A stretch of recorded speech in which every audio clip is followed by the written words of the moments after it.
Hello everybody, welcome to another Boost Knowledge video, and today we're talking about, we were talking about James the First, because you already know it from the title, although you might not recognize this person in the image, yes, and he's James the First.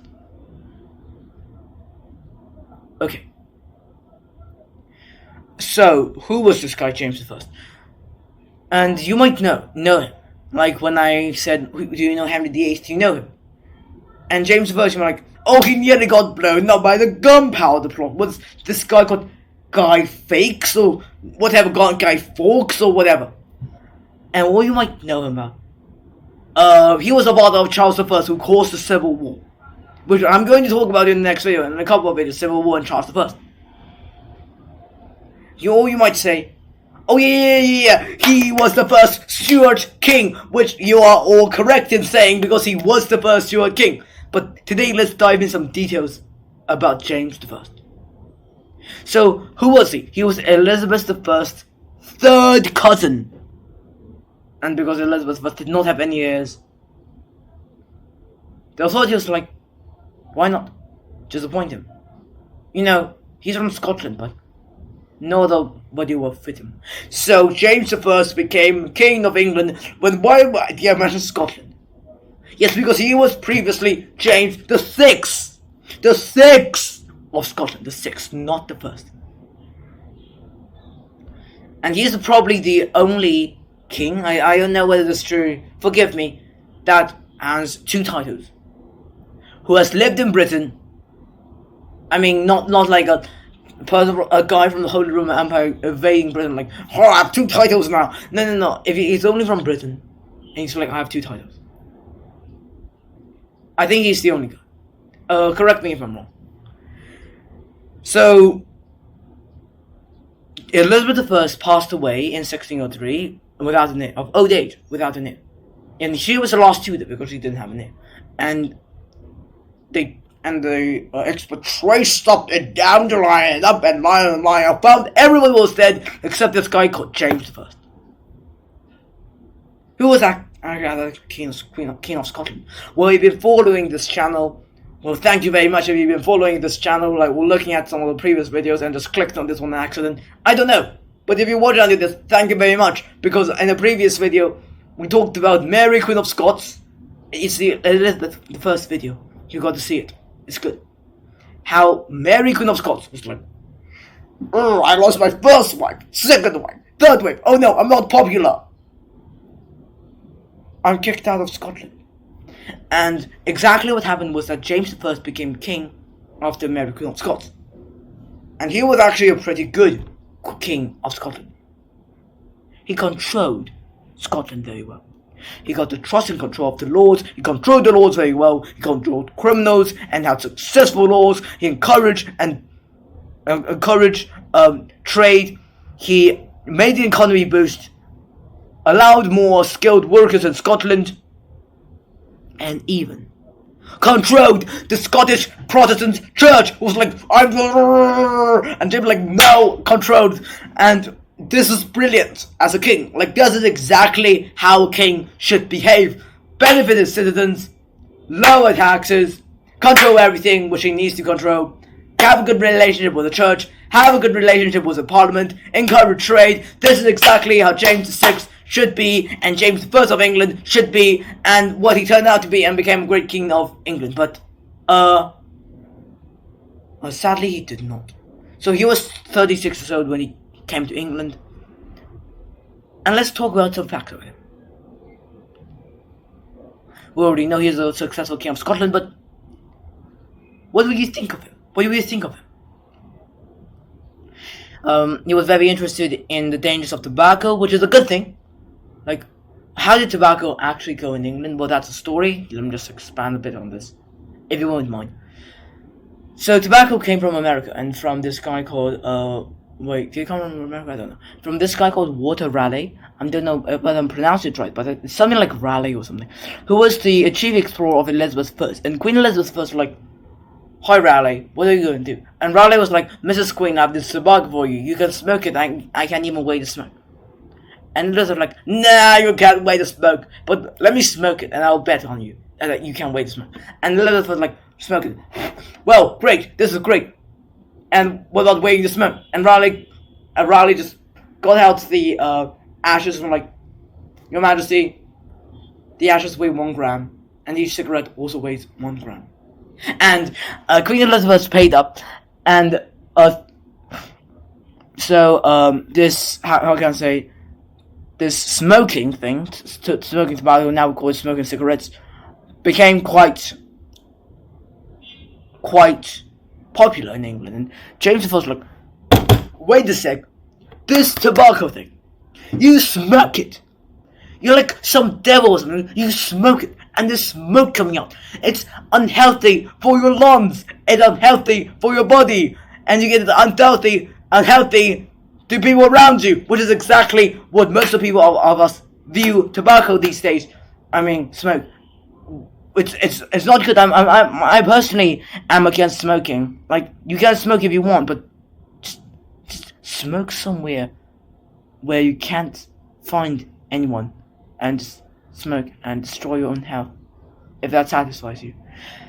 So King James I also liked witchcraft, which is a video we're going to discuss. But just to keep you interested, why did witchcraft suddenly become a crime and cease to become a crime in like such a short period of time? Because at that time people's life wasn't going very well, and this what deals with the devil.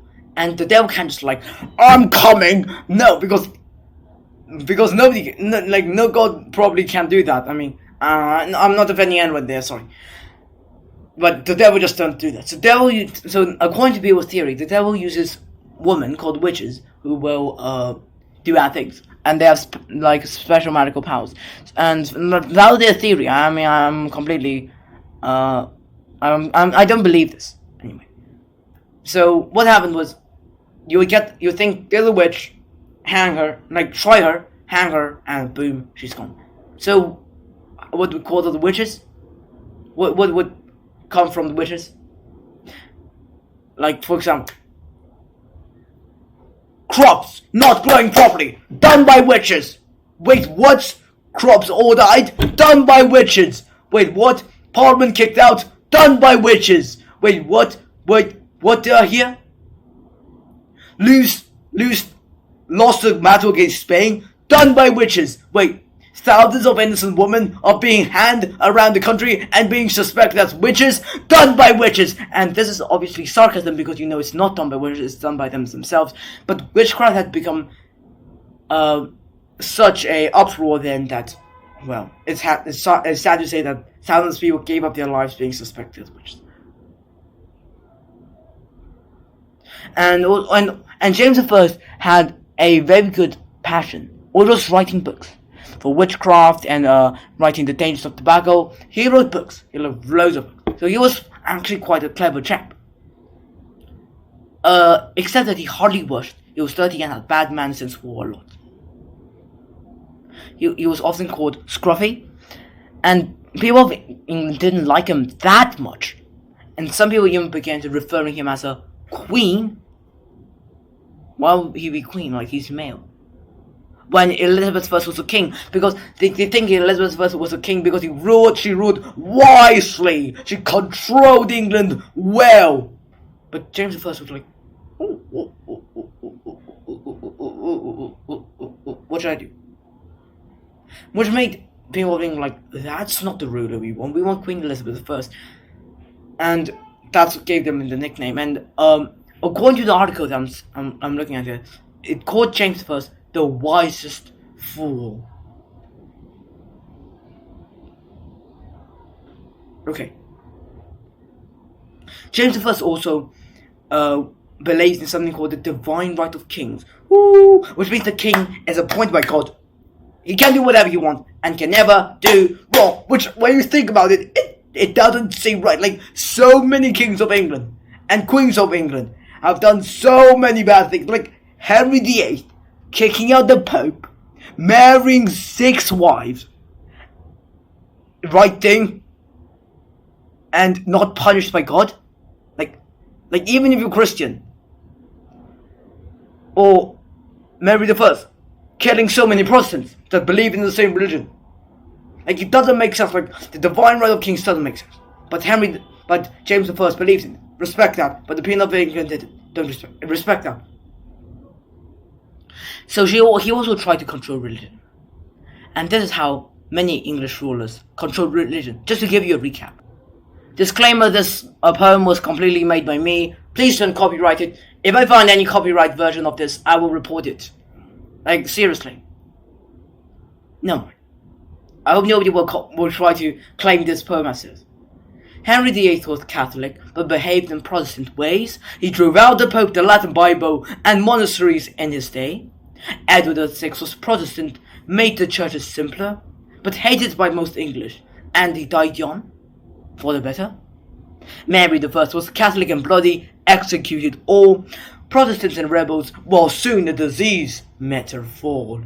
Elizabeth was the wisest one, although being Protestant, used the middle way to help both to stop their fight.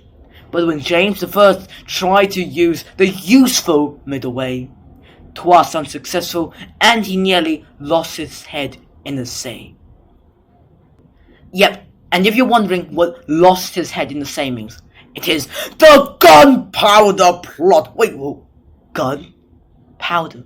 Like, make it one word, not two words. Gunpowder plot. Gun, what does gun have to do with gunpowder? And there's a poster at that time, like, about the gunpowder plot, which you probably know about. Or know about, like, some Catholic people were so fed up with King James I, and they're gonna, like, blow him up when he was making a speech at Parliament. What is going to happen? And I'm going to teach you. I'm going to tell you in a new video. So do subscribe and keep up with the channel, because we're posting a lot of stuff this month. Okay, back to King James I. Oh, his middle way wasn't that successful. What did I mean? So Elizabeth I was allowing both religions. It was the middle way. She was like, we're going to keep bishops to please Catholics, but we're going to make the Latin Bible English to please Protestants, and she pleased both sides. And the only type of person she didn't please were extremists, extreme Catholics and Puritans. James's middle way was like, he was like, okay, I'm going to learn from Elizabeth. Okay. Firstly, I need to please Catholics. So what do I do? Oh yes, I'm going to marry a Catholic wife, and this displeased loads of Protestants. Okay, now I'm going to please the Protestants. What I'm going to do? I'm going to kick out every single Catholic troublesome monk, which is exactly what he did, and this did not please the Catholics either. So he both displeased the Protestants and the Catholics.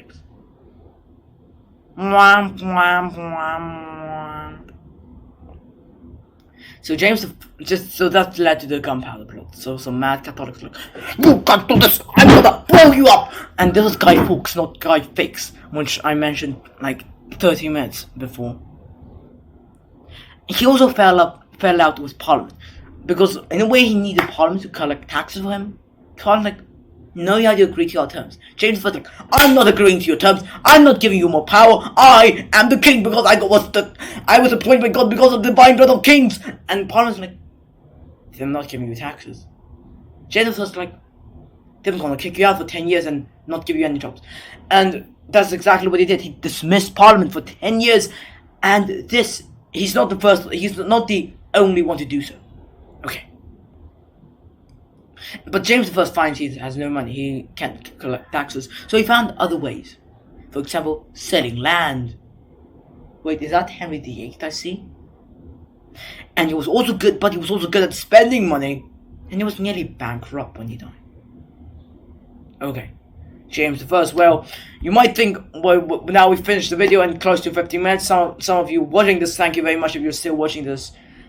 I mean, I really hope you enjoyed this video. But quick summary. What do you think of James I? Well, he's a successful... So, let's do pros and cons. Pro. He was a successful king of Scotland, and he ruled Scotland pretty well. He also bright and fresh, and English people liked him when he was about to become king. Con. He ruled a little tyrannically and dismissed Parliament. He also fell out with Parliament and the Church. Pro. James I tried to use the middle way and be friendly to religion. Con. That did not happen. Pro. James I, he at least, what can I say? Con. James I had very bad manners, hardly washed, and swore a lot. And that's what you can say. Well, maybe if you think highly of James I or you think very low of James I, I don't know, but my view is that he tried, he failed, he lost. I hope you enjoyed the video, and we'll see you next time.